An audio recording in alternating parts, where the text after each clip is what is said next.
Ni amo ni esclavo. Cristo tiene el poder de cambiar nuestra historia.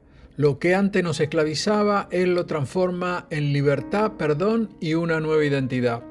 Así como Pablo intercedió por Onésimo, Jesús intercede por nosotros y pagó la deuda que jamás podríamos haber saldado. Ya no somos esclavos del pecado, somos amigos e hijos de Dios. En Juan 15:15 podemos leer: ya no os llamaré siervos, os llamaré amigos. Por eso te digo, perdona a quien te haya fallado y agradece a Jesús por la libertad que te regaló. Y no eres esclavo de ninguna circunstancia, por lo cual vive como alguien que ha sido alcanzado por su gracia. Dios te bendice. Amén.